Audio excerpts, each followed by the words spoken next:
current trend, we see people talking about, look at our society, look at what is happening in our society. Well, here is one of the problems. The family is not intact, and the family is not strong. The nuclear family, again, mom, dad, 2.5 kids, a dog, and a cat. In the station wagon, or I guess nowadays the SUV. You know, it's not intact. It is broken in many ways. And one of the things that we have to have is a strong family. And why is that?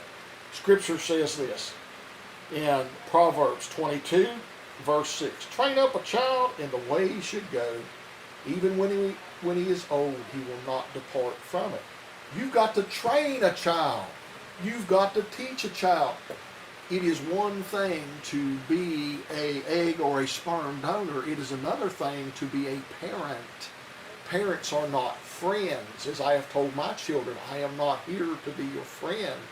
And if you do not like me and you hate my guts, that will be perfectly fine if I make something of you. I know that doesn't fly for a lot of folks. And, you know, I love my children, and I think my children love me. But I have tried to teach them correctly. I have set expectations out for my children. I expect certain things of them. I expect them to have a job. I expect them to have a home. I expect them to get married. I expect them to give me grandchildren at some point. I have expectations. They pay their taxes, pay their bills, do the right thing, that they go to church, that they're decent people and they participate in their community, and that they actually, in my family, we have a heritage of service. And many times that service comes out by military service. Others have served in various ways in city governments and county governments and doing different things. Serving especially in the church. That's another way that we serve, and that's very big. I'm a pastor. I've got folks in my family singing choirs. They're on councils. They're on boards. They do all sorts of service.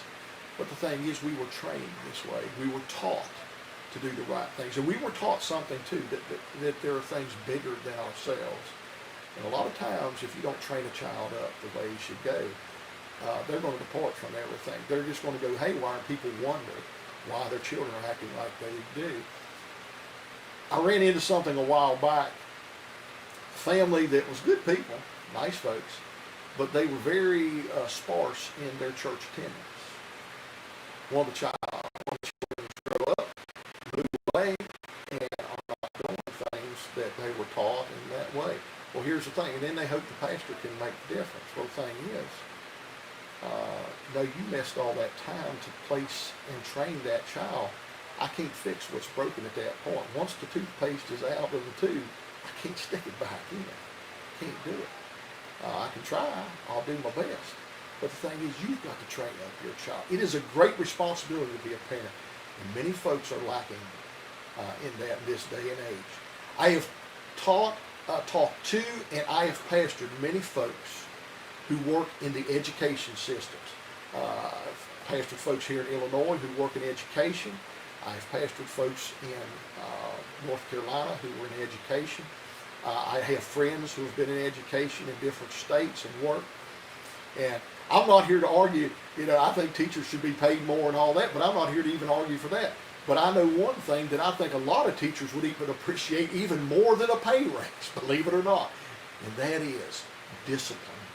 That they did not have to deal with the discipline problems that they deal with in their classrooms because parents are not doing their job.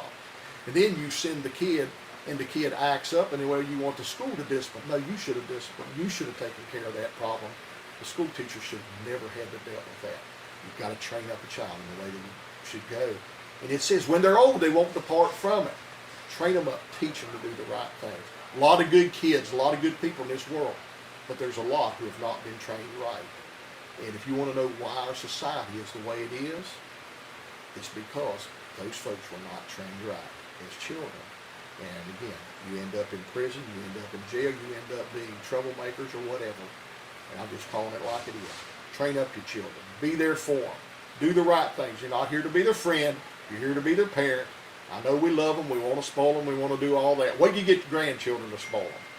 But I pray today that God will bless and keep you this day and all.